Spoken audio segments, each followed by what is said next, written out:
Join me in the Goodness Kitchen as we learn new exciting recipes, chill with some of your faves, and enjoy intriguing games for your satisfaction. Ready for a taste of goodness? Hello everyone, welcome to Goodness Kitchen with Chef T, brought to you by Malta Guinness. I am Chef Tolani, popularly known as Diary of a Kitchen Lover, and this episode is so interesting because we are cooking Sapa rice. Do you know what Sapa rice means? I'm sure you know what Sapa rice means. Sapa rice is the rice that you cook when your account is fat. I mean, no, when it is very slim and it's shaking, wobbly. When you are broke, I didn't want to mention that word, but Sapa rice is also called survival rice. It's also called concoction rice. So I'm going to be making Sapa rice in Chef T's kitchen today. So I'm sure you're going to be wondering, why are you adding this to Sapa rice? I'm just trying to, beautify the Sapa rice. Anyways, we are going to be stepping it down with chilled Malta Guinness, of course. Before I share today's recipe with you, let's do a quick recap of the last 3 episodes. In episode 5 of Goodness Kitchen, I whipped up a storm with 4 fantastic recipes, and it was fun.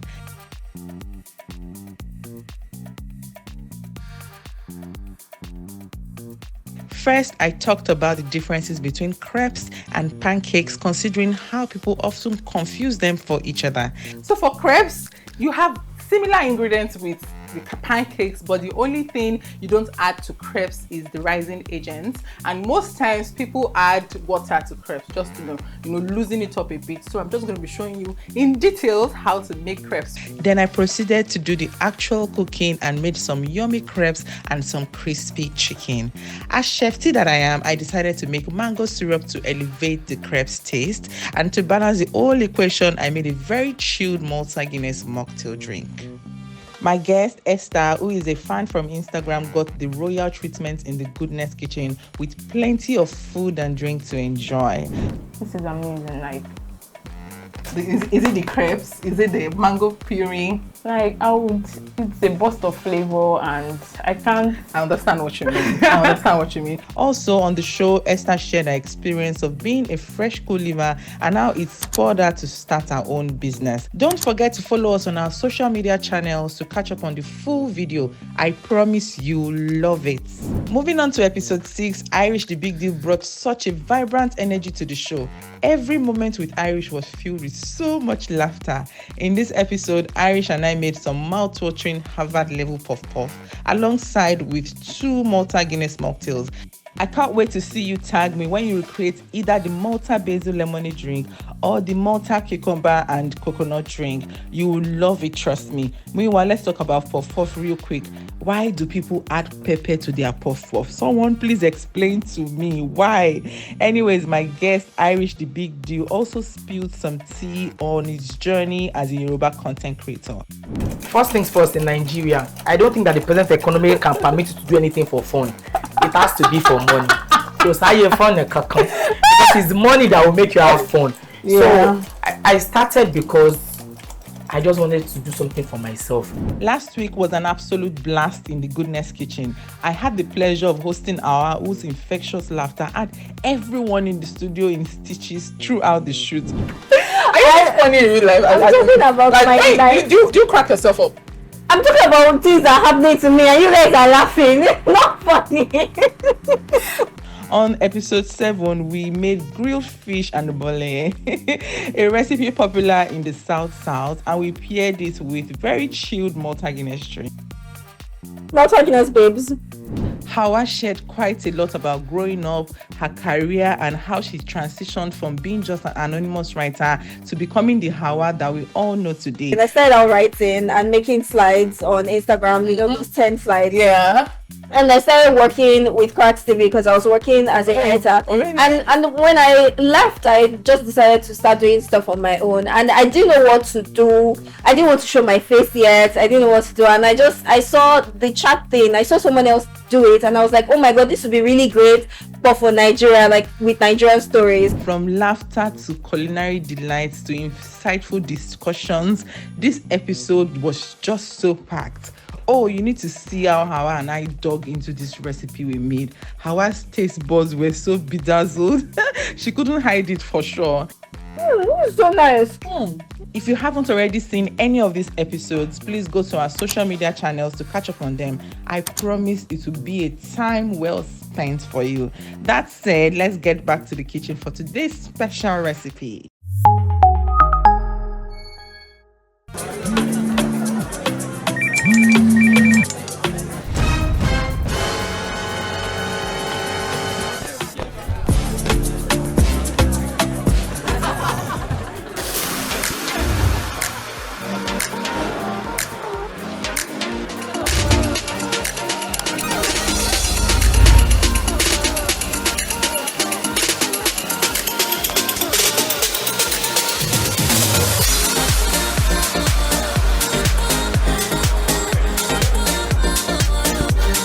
There's a drop of goodness in everyone. Share goodness with someone today. Malta Guinness. Enjoy a world of good.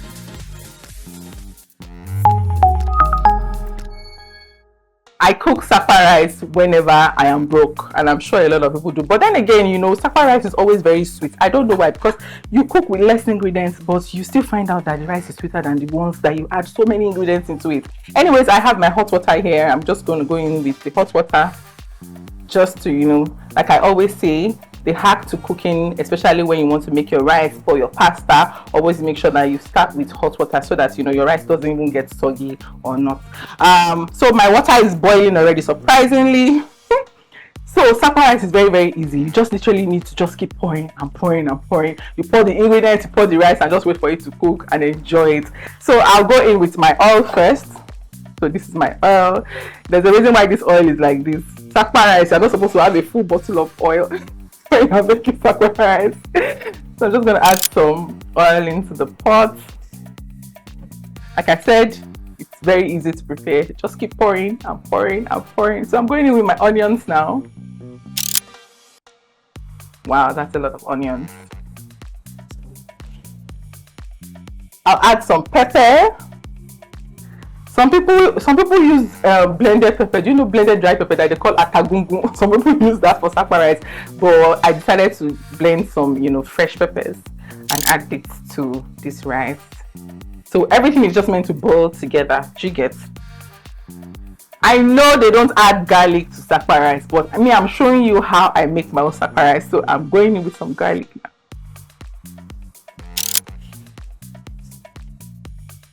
And then I go in with, what should I add? Okay, I'll go in with my fish. I have apple fish here. This is dried shower fish. So it's here now. I'm adding my dried bonga fish. Yes, this is my own version of Sapa. In case you're wondering, Chef, what are you cooking? This is my own version of Sapa rice.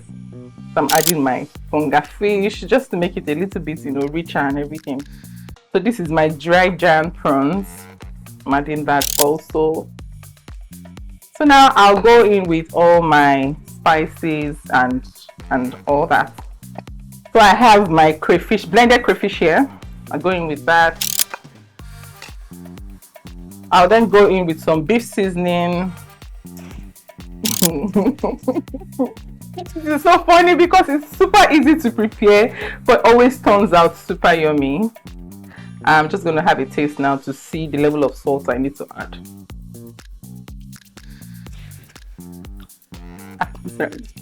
Sapa rice.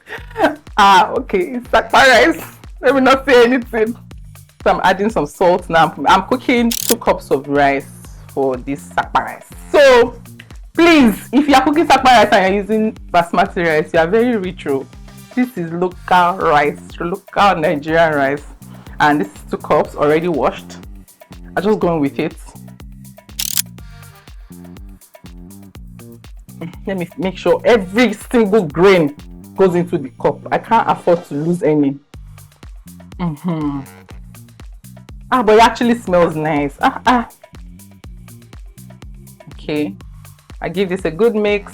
I taste it again to see if I need to add some more salt or any other ingredients. But then again, Sapa rice is anything you have that you add. Okay, Just a little bit more salt. And I'll add some more water. And by the time you see me next, the Sapa rice is ready. This is so funny. Okay, let's get cooking. I'll be right back with your Sapa rice.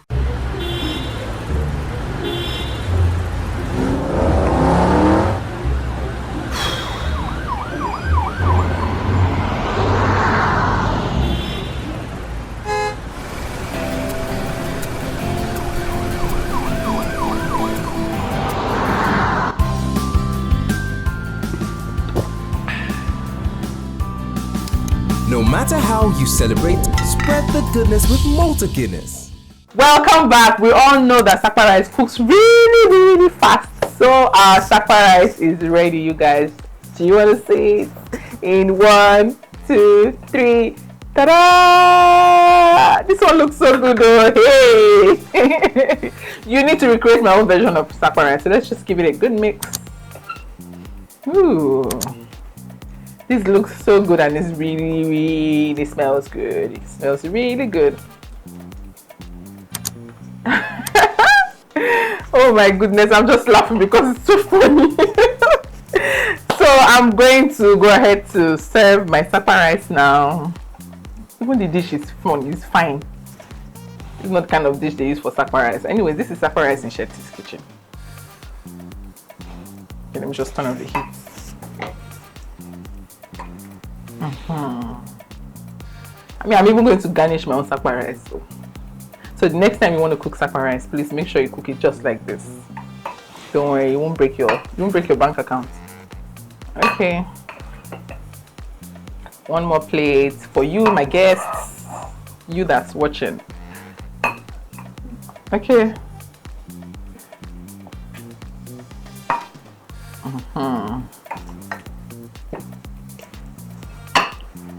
So just because you're in Chef's kitchen, there has to be some decoration and some garnishing. So I have my basil here, my basil. I'm just going to sprinkle some basil over it so it looks, more visually appealing.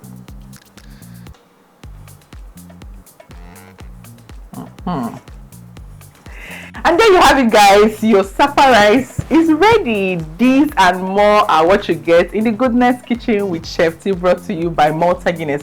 So I'll head straight to taste in front of you. I always love this particular segment of this show. I'll be right back, guys.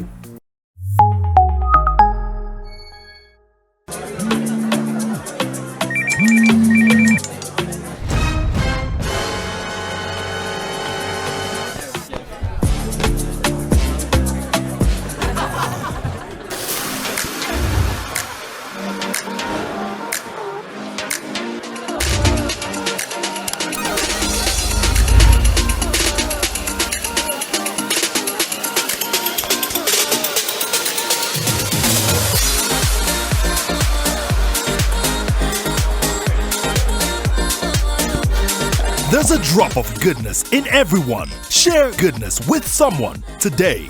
Malta Guinness. Enjoy a world of good.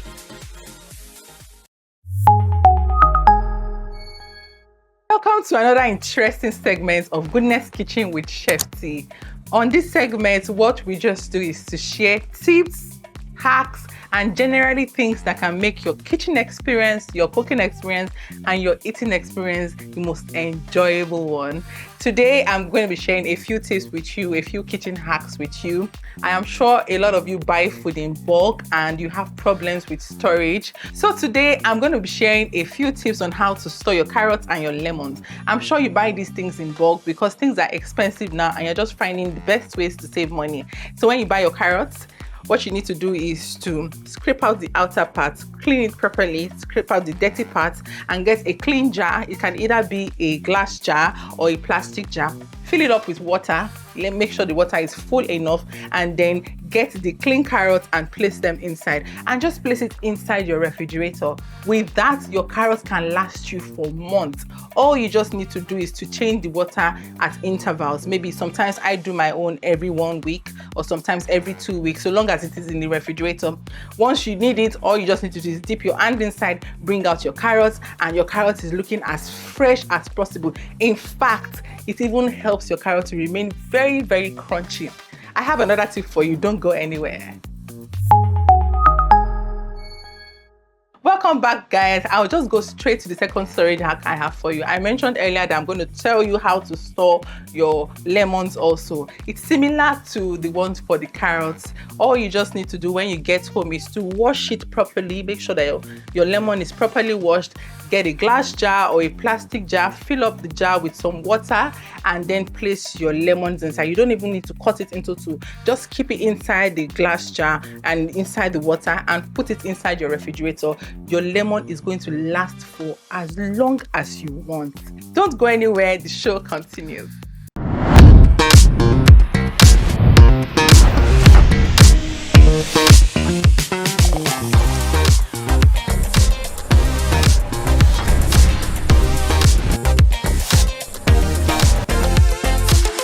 Join me in the Goodness Kitchen as we learn new exciting recipes, chill with some of your faves, and enjoy intriguing games for your satisfaction. Ready for a taste of goodness?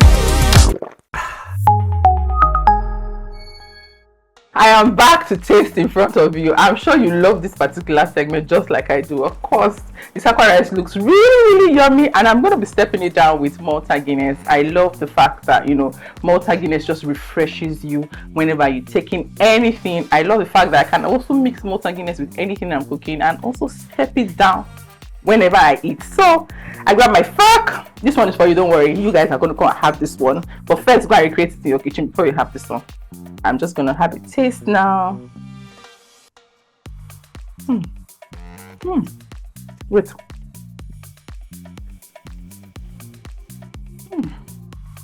Wait.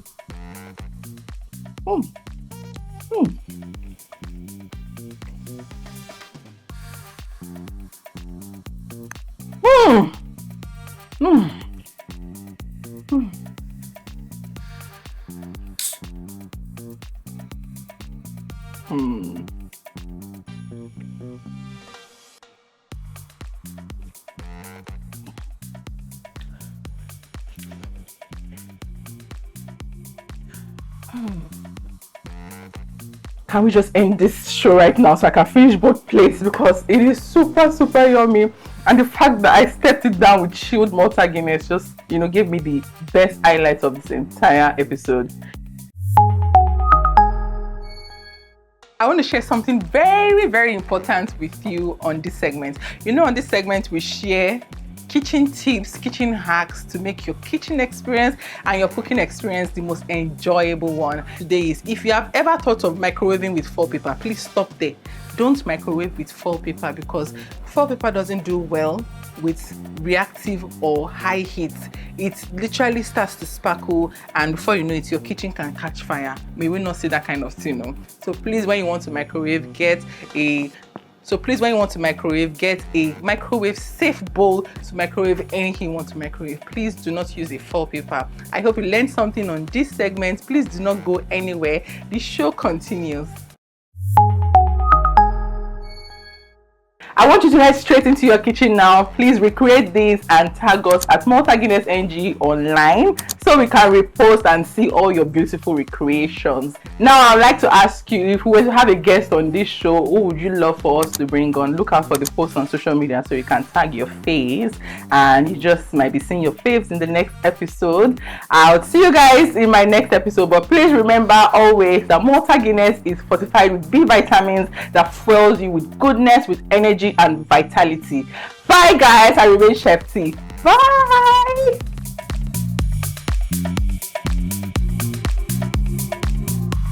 Shout out. All right, action.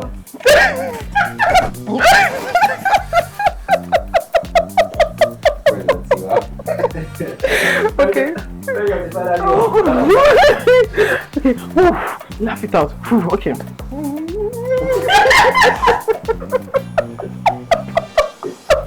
Okay, sorry. Last time. Okay.